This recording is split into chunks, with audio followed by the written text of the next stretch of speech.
Welcome everyone. Welcome to ARTV. My name is John and you're watching my series Ranked. Ranked is where I go through and take a band or an artist and I go through and rank their entire discography, studio albums, from worst to best. And that's what I said, studio albums, so if you're looking for all of these other little EPs or these compilations or anything like that, they're not here. Today, I will be ranking the studio albums for Brand New, an alternative rock, pop, punk, darker rock band that have changed over the years a whole lot. They started off in the pop punk scene, and as they cemented their legacy with their final album, Science Fiction, things continued to be dark, but at the same time, poetic. I know talking about this band can be a sensitive issue for some, so if you're just here to say, oh, I can't believe you're still listening to Brand New, I can't believe you would talk about their music, then you just need to go ahead and close the video right now. You don't need to be here. I'm here to discuss the music and the albums. This is a video that I had been working on for a very long time, and I'm not just gonna not release it. Brand New are one of my favorite bands of all time, and I am not just gonna pretend that I don't like them or their music. So I'm just putting that out there, little trigger warning for you. Anyways, I hope you enjoy the video. Please drop a like on it if you do, and subscribe if you were brand new to the channel. All the English boys you meet, like the American boy back in the States, the American boy you used to date, who would do anything you say. Tell all the English boys you meet, like the American boy back in the States. I really hate to do this. I really hate to call any Brand New album the worst, because I wouldn't dare score any of their records lower than a 4 out of 5.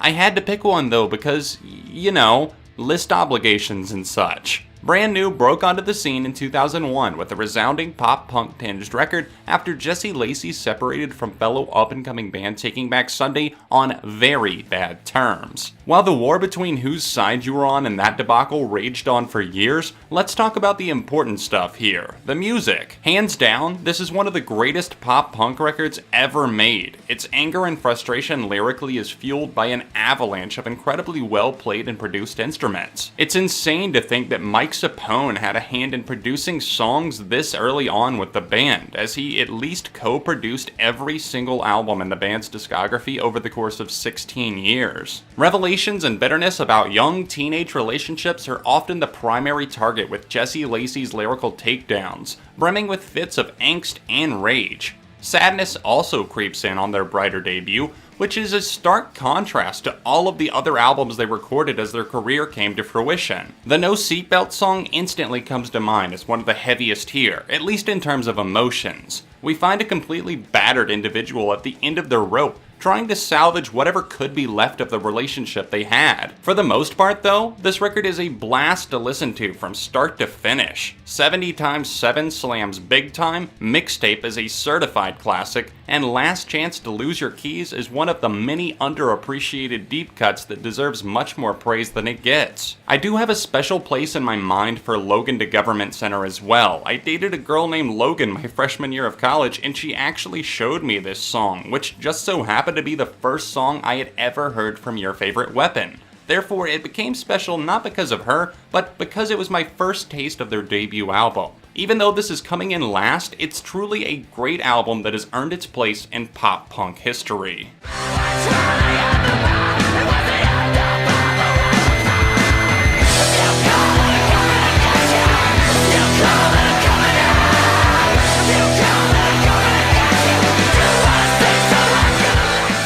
An excerpt of a hymn opening up your record on a song called Vices? That's a bold, jaded move I'd expect from none other than Brand New.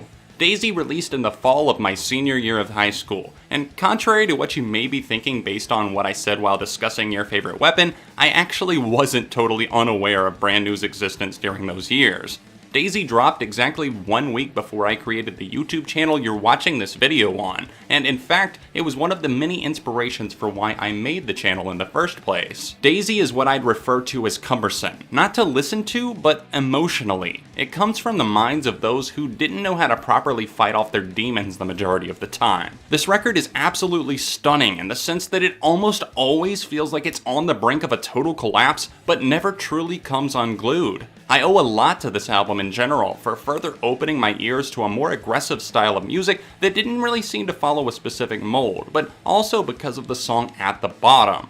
While the song was released as the sole single from the LP, it never even got a traditional music video, just a live reworked performance version. It sums up a good deal of both the frustration that Jesse Lacey and guitarist Vincent Accardi were feeling, and is truly one of the most haunting, painful, and wonderful songs I have ever heard. The title track once again uses biblical references to open, followed by a sense of programmed drums and impending doom. It kicks in with a tense bass line and crashing percussion, keeping the listener on the edge of their seat.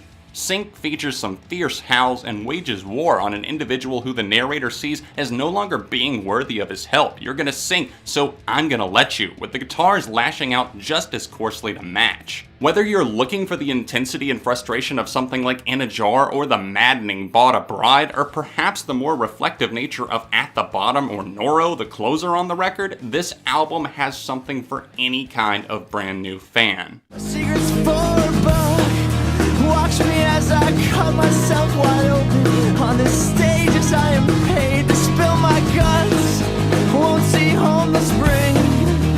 Oh, I would kill for the Atlantic, but I am paid to make girls panic while I sing. Only 2 years removed from their spry and mainly up-tempo debut album, Brand New trekked to my home state of North Carolina to record their now iconic sophomore album, Deja Vu. I know I say this a lot, but ranking the final 3 albums on this list from 3 to 1 was truly excruciating and heartbreaking. Why? Because how many bands have 3 flawless albums in the canon, just ready to be listened to and praised at any time? Not a ton, I'll tell you that right now. Deja flutters with its momentum, occasionally breaking for quieter reflections, but often playing offense with its cocky, condescending lyrical tone. A big difference in terms of instrumentation here was the amount of acoustic guitars at work, and an overall vibe of rock rather than pop-punk more often than not.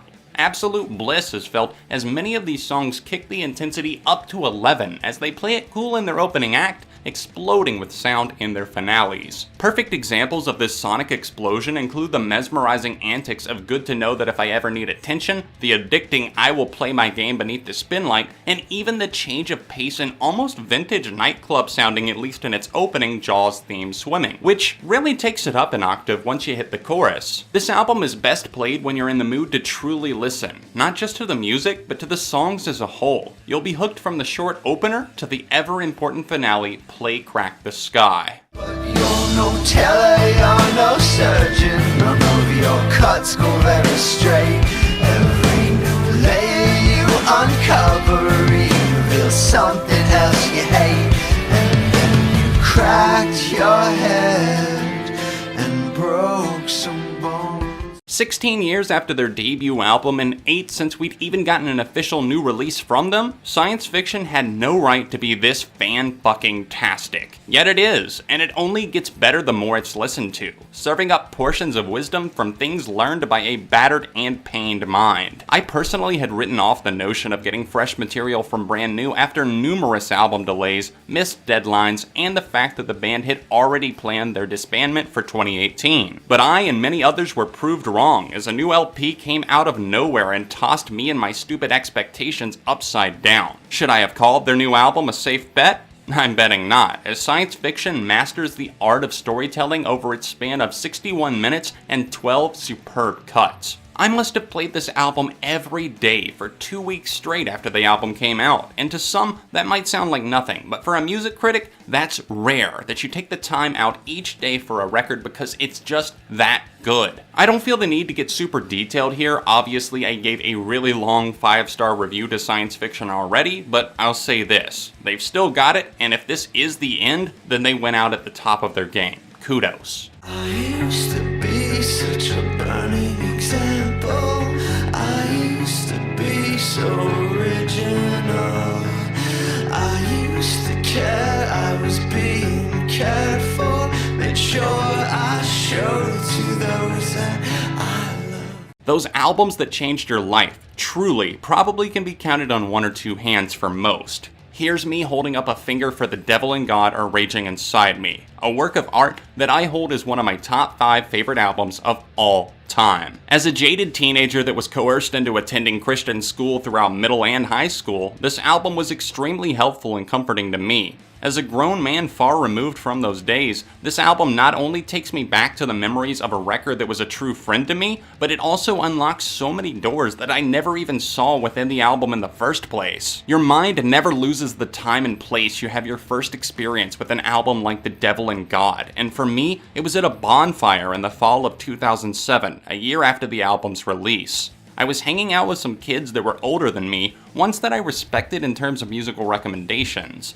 There was mostly a silence as the album played, the fire occasionally being stoked to keep the flame alive, a metaphor that easily works for the music on this record too. Since then, it's of course been a record that gets played in all seasons of the year and of life, but I always find autumn to be the time of the year that I connect most. In terms of listening to this record, take everything you knew about Brand New up to this point in their career and throw it into the bottom of a lake. It won't help you here. Long gone were the sunny melodies of Your Favorite Weapon, and even the slightly conceited ego of Deja. This was a far more troubled and haunting outing. Examine the singles Jesus Christ and Sowing Season to give yourself a good idea of what to expect, because it certainly isn't what I'd expect from a band on their major label debut. I can just imagine Brand New delivering this to the head honchos at Interscope Records and them listening through the album and screaming back, "Where the hell are the hits? What happened to you guys?" Mounting pressure from the label lost out in the end, with Brand New releasing their masterpiece in its untampered glory in the cold November of 2006.